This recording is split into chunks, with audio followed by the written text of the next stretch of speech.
Star Wars The Acolyte is not even out yet, and the media already is pre-littering the internet with full cope mode with its failure, which is absolutely going to come. People are going to absolutely hate this show, from what I'm hearing. Crazy stuff that they're doing. It's woke on a whole new level, as they do every single time. And this is what the media is going to try to do to gaslight all of you into thinking that, oh gosh, this is somehow an amazing show that everybody loves. It's pretty insidious, and the access media is exactly that. They run these stories intentionally because they get access from Disney as a result. They get scoops, and Disney kind of feeds them, and then they feed Disney. And that's why you need independent media to check on what's going on, because, gosh, if it's happening on just a entertainment level like Star Wars, imagine what's happening with all the real-life stuff going on out there. But that's another story. I could rant about that for hours. My name's John Delarose. I'm a #1 best-selling science fiction author myself. This is my book, Justified, Saga of the Nano Templar. If you are interested in Star Wars, if you love what the extended universe used to be with Timothy Zahn and those great books before they destroyed canon with Disney, check this out. You'll love this. This is like better than anything Star Wars out there. At least in the Disney era. I know that's a low bar, but it's really great. I think it does hold up with the Timothy Zahn stuff, the Kevin J. Anderson stuff from back in the day, and the Stackpole stuff. You'll really enjoy this. I actually get compared to Stackpole a lot. So grab this. The link's in the description below. It's a full trilogy, and so just like the Star Wars movies, and you'll enjoy some great science fiction on that level. Also, make sure to hit the like and subscribe button while you're here, because I want to have you join our community. It's good times. All right, so here's the first thing we see. Star Wars The Acolyte's social media reactions are fairly positive. Not on my timeline. Nothing new with overly positive reactions. Shocky asks, who probably is AI. Been checking out some social media, and they're fairly positive. This would not be the first time that a show or movie has all positive reactions, and the reviews come in and slate it. Okay, I haven't seen these positive reactions whatsoever. This guy says, 4 episodes into Star Wars The Acolyte, it's a mixed bag. Okay, well, there you go. That's not a positive one immediately. While the fight scenes are engaging, they feel misplaced, like every Star Wars Disney Plus show so far. Hoping to see stronger performances and a clearer narrative direction soon. After 4 episodes? That's a lot. A clearer narrative direction. That means there's no narrative. Saw the first 2 episodes. I loved it. What felt like classic Star Wars, feeling fresh and different. Now, what I understand from Chris Gore at Film Threat, who I actually trust with his reviews because he's not Access Media, the first 2 episodes are pretty tolerable, and it's the third one where it starts to go off the rails with the crazy woke stuff. And it's crazier if he's telling what's happening here. The storyline is worse than anything I've ever seen on any Disney level, even on the Star Wars level or MCU level. Before. I'm shocked about what I'm hearing here, but I'll save it for my review when I actually review these.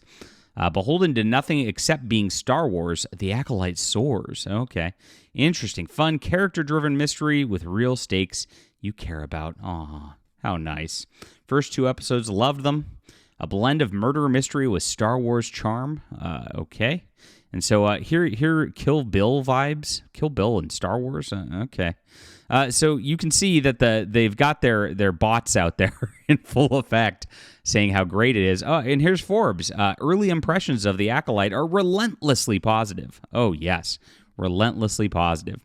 Well, some reviews started to come up, and this is exactly what they're saying all the way through here. You see Acolyte reviews, a prequel to all of Star Wars, Acolyte... Wait, Rolling Stone says it isn't a force to be reckoned with. Oh, let's click on this and see what's going on. Oh, no. Rolling Stone seems to have taken down their negative review of this series. So this is shocking news. And this goes to show exactly how corrupt the media is. Everybody's going out there in the media saying that the Acolyte is positive. Everybody loves it. It is a narrative that's pushed. And all of these sites have to comply with what goes on. If they don't comply with what goes on, they lose their access. They have to create that narrative, maintain that narrative, and they all are in Slack chats together. And they talk about this. They coordinate their stories together. And they need the Acolyte to succeed because they've already done the pre-existing fight with Kathleen Kennedy and what's her name? The Leslie Headland, who was, I will remind you again, who was Harvey Weinstein's assistant, who's in charge of this project. Strong female lead. And these people went out there, called all the fans racist, called all the fans bigots, said that they're not real fans, did the usual press tour of damage control where they attack you because they know that their deal's not going to be good. They know that it's just a diversity-filled fest of nonsense, and they know it's going to be a terrible show all the way around. And so Rolling Stone actually deleted their original deal.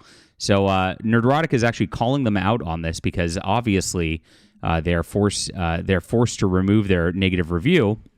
Shocking. This is just like such an amazing corruption of the media right here. You can't even post reviews. Isn't a force to be reckoned with. Even a veteran Jedi Master would lose patience with the latest Disney Plus addition to canon, which focuses on a pair of twins, revenge, and sleeping time. Well, Alan Sepinwall is not going to be working for Rolling Stone much longer at this level. The Jedi barely appear in the original Star Wars trilogy. Obi-Wan and Yoda are both hermits hiding from their own failures, distant corners of the galaxy. Both die after teaching Luke Skywalker about the Force. Luke himself never technically completes his training, though he gets close enough to be considered a Jedi Master, so that the Jedi exists as an exciting symbol. Well, you're going to find out that it's not going to be an exciting symbol in this article, and that's exactly why it had to be taken down. Now, Cosmic Book News tells the real story, which is these are people who are not beholden to these Access Media folk. Twitter film journalist has watched the first 4 episodes and said it's horrible and kills Star Wars. This is what we actually have to look forward to at this level. Now, kicking off the weekend, The Acolyte. I have a funny feeling about this. I'm on the 3rd episode. As they say, the Force is female, says Alan. I don't know how to pronounce that last name from Film Thread also. But Alan says it's pretty much what we're all going to think, and I know this is what's going to happen. I feel like I have to see something good. The series has better production values than Mandalorian, Kenobi, Andor, and Ahsoka. Well, $200 million production for 30 minutes episodes is crazy. The episode production level, I mentioned this on Twitter myself, on a per minute level is 4 to 5 times higher than that of Star Trek Discovery, which is crazy because Star Trek Discovery actually put in a lot of crazy stunts and a lot of CGI into things on a level that I'd never seen in a Star Trek show before. So this is like high top tier budget blown on this black female lead show, which they're just trying to push an agenda over storytelling. No stupid celebrity cameos so far. Has serious flaws, not as many. This is the beginning. But when he gets into it, he says, Episode 4, we have pronouns. Oh, no.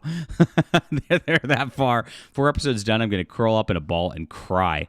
My last comment on Tuesday, some of you will watch the first episodes and think this isn't horrible. Then that 3rd episode will reassure you that it is.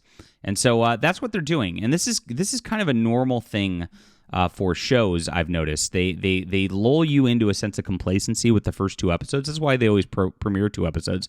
I guess the one that didn't follow this is the recent Doctor Who, which was a travesty in its first 2 episodes. And there's a reason that they wait 2 episodes to try to hook you before introducing this crap. They try to it's like the frog boiling concept. Like if they just turn up the heat a little bit, you might get used to it. And you of course, I see these reactions on Twitter on some of these shows. Oh, it's not that bad. It's fine. To a lot of these shows that are train wrecks on this level. When they do the 3rd episode sort of like reveal like this, it's like a standard thing now, and it is because studios notice that you hate this stuff, that you hate this wokeness being shoved into everything, and so they try to hide it for the first couple of episodes. And you've gotten so conditioned to seeing a strong female lead and a strong black lead at this point that you don't identify that as wokeness anymore. They have to go further than that as woke because that's the conditioning that's been done over the last couple decades. And now you just expect that that's going to be the case. And even with that in there, a lot of people are going to go, oh, it's not that woke. And it absolutely is. From what I understand and what I've heard, all of the white characters have been completely sidelined during this deal. And it is an anti-white agenda at this point. I call it like it is. A lot of other people won't talk about that, and they'll just try to ignore those elements of it because, again, people have been conditioned. But that's what this is. It's an anti-white, anti-male agenda across the board. And this is what we have to look forward to in The Acolyte. Now, the media is going to run even more interference. And, of course, when it fails, which we'll see it start to dip off in ratings after episodes 3 and 4, People will check it out for the opener. They might go to the next week, and then it'll drop. They're going to make the same sort of tired explanations they did with Doctor Who, lamenting that the audience didn't watch it because you're just bad persons and you're not real fans. We know the drill at this point. They try to protect their jobs with this kind of stuff because the ratings aren't going to protect their jobs, especially with a big budget failure like this is going to be. All right, leave a comment with what you think about this. Hit the like and subscribe button. Make sure to check out the real successor to Star Wars, the Justified Saga of the Nano Templar. Enjoy this. The link's in the description below.